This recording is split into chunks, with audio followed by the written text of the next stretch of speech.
झारखंड के किसान अलग तरीके के हैं, पंजाब हरियाणा के किसान अलग तरीके के हैं, महाराष्ट्र के किसान अलग तरीके के हैं, गुजरात के किसान अलग तरीके के हैं, हिमाचल प्रदेश के किसान अलग तरीके के हैं। सब अपने अलग अलग तौर तरीके और व्यवस्था के साथ वो किसान अपना खेती बाड़ी करता है। आपने तो कुछ किसी से पूछा ही नहीं, ना किसानों से पूछा, ना राज्य सरकार से पूछा, ना विधानसभा से पूछा। ये तो हद ही हो गई।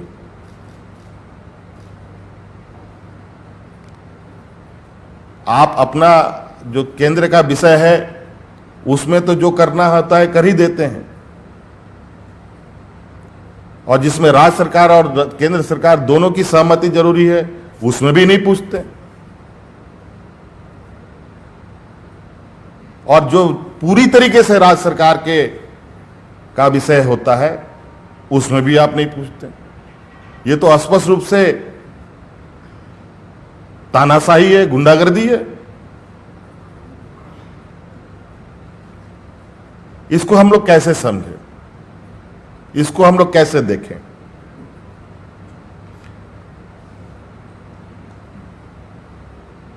आज देश में जो झारखंड प्रदेश में एक समय संघर्ष चला था महाजनों के खिलाफ, अब ये महाजन एक नए रूप में, नए चेहरे के रूप में किसानों के सामने आके खड़े होंगे और किसानों का शोषण करेंगे। मैं हल्का सा, मुझे स्मरण आ रहा है 2019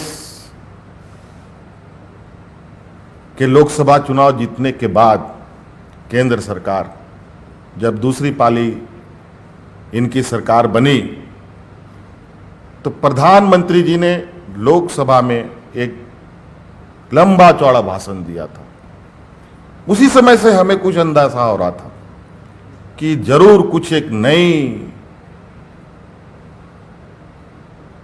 ये लोग खुरापात करने की कोशिश करेंगे। पार्लियामेंट में उन्होंने कहा था 23 मई 2019 को कि हम एक बड़े रिफॉर्म्स की ओर जाएंगे। आप लोग देखेंगे यूट्यूब वगैरह में, वो आपको मिल जाएगा। और ये सब था, उसमें कृषि भी था, लैंड भी था, लेबर वर्कर्स था, ऐसे कई चीजों पर था। कोऑपरेटिव फेडरलिज्म की बात करते हैं, ये तो नॉन कोऑपरेटिव फेडरलिज्म हो गया। हम कैसे माने कि राज्य सरकार को केंद्र सरकार भविष्य में मदद करेगी? हमने अपने हाउस में तो आपको कुछ दस्तावेज भी दिखाए थे कि गरीब किसान का किस तरीके से हाथ मरोड़ा जाता है महाजनों के द्वारा। उसी तरीके से पिछड़े राज्यों का भी आर्म ट्विस्टिंग किया जाएगा भविष्य में आने वाले समय में केंद्र सरकार के द्वारा। किस तरीके से डीवीसी के विषय में केंद्र सरकार हमें पत्र जारी करता है।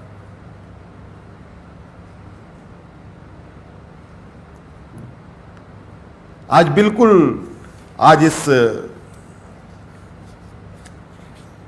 कृषि नीति से पहले तो बेचारे किसान मौसम का मार झेलते थे, अब बड़े बड़े व्यापारियों का भी मार झेलेंगे।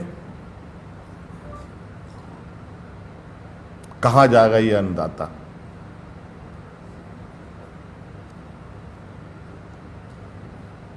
आज निश्चित रूप से ये एक बहुत बड़ा चिंता का विषय आन पड़ा है। अब तो ये आने वाला समय में जिस तरीके से किसान सड़कों पर उतर रहे हैं, किसानों ने आत्महत्याएं भी प्रारंभ कर दी हैं,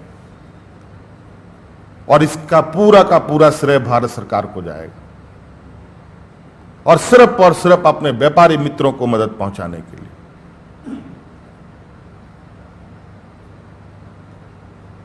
आज किसानों को कितना लोन देती है बैंक? कितने लोगों, कितने किसानों को मदद करती है देश की अर्थव्यवस्था में।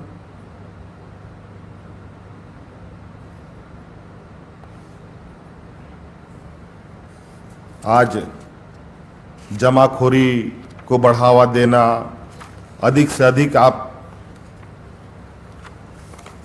रख लें जी, कोई आपको पूछेगा भी नहीं। यहां पर जमाखोरी के खिलाफ हम लोग मुहिम छेड़ करके लोगों को छापे मार करके उन अनाजों को कब्जे में लिया जाता है। अभी कल परसों ही जमशेदपुर की घटना है, पीडीएस का अनाज कितने बड़े पैमाने पर दूसरे जगह पर पाए गए। इससे अब यही प्रतीत होता है झारखंड का, रांची का, दुमका का, बरहेट का बैठा हुआ छोटा छोटा व्यवसाय किसान के द्वारा हो रहा हो, वो सारा समाप्त होगा। और तो और आश्चर्य की बात है, इसमें यह भी ताज्जुब की बात नहीं है कि कोई बड़ा व्यापारी किसी किसान से ऐसे फसल उगाने के लिए कॉन्ट्रैक्ट कर ले जिस फसल का उस राज्य में कोई उपयोग ना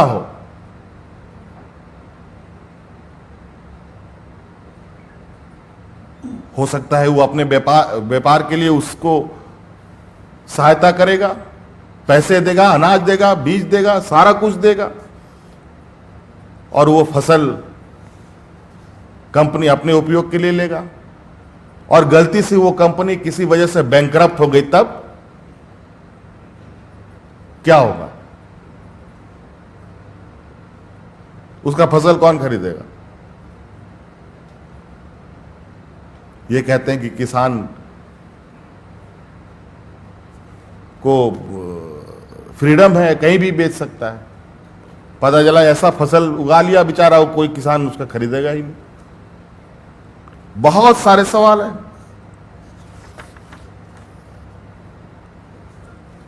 तो इसलिए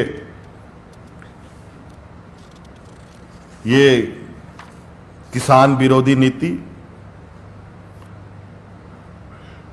किसी भी हाल में, कम से कम थोड़ी सी ये भी बात होती,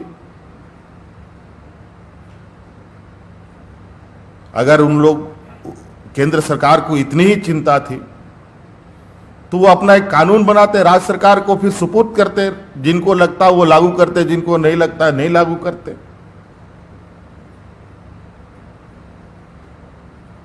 जैसे इन लोगों ने वो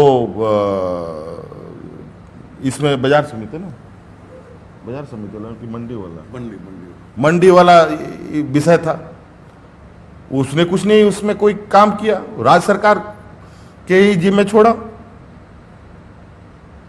उसमें कोई नियम नहीं बना पाए।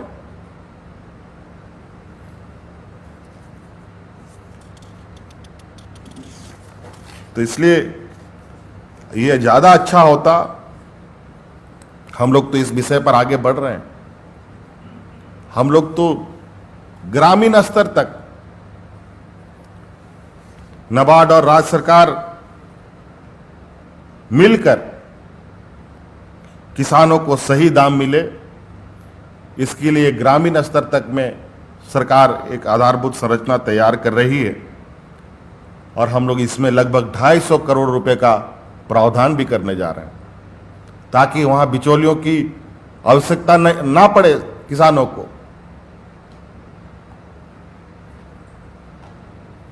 मैंने तो कल भी कहा कि अब इस राज्य में, अभी हम आमतौर पर आलू प्याज के दाम बढ़ते घटते सुनते थे, अब ये लोग किन चीजों का दाम घटा देंगे, बढ़ा देंगे, बिल्कुल अंदाजा से बाहर होगा।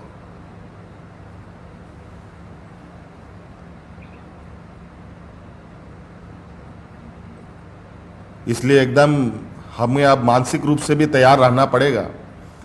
जैसे प्याज घटता है तो प्याज खाना भूल जाते हैं, तो इसलिए कब क्या खाना भूल जाना होगा, इसके लिए हम सब लोग को अब तैयार रहना पड़ेगा।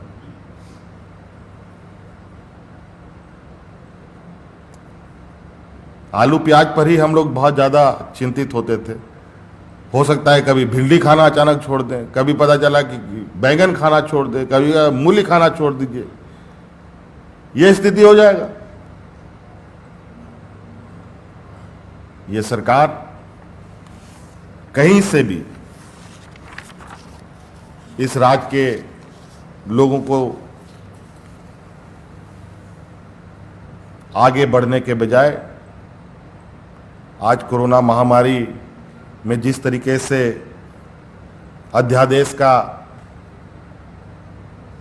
दुरुपयोग करते हुए कोई विरोध ना कर पाए, किसी तरीके का प्रोटेस्ट ना हो, लगातार नए नए कानून थोपने का काम हुआ है। लेकिन जब व्यवस्थाएं अराजकता की ओर बढ़ेगी तो निश्चित रूप से कहीं ना कहीं उलगुलान होगा, लोग सड़कों पर उतरेंगे। आज हमारे पास कौन सा कानून की कौन बनाएगा, उसकी लिस्ट हमारे पास है, हम आपको उपलब्ध करा देते हैं। आप लोग फोटो करके अपना अपना व्हाट्सएप में देख लीजिएगा, बहुत स्पष्ट रूप से इसमें लिखा है।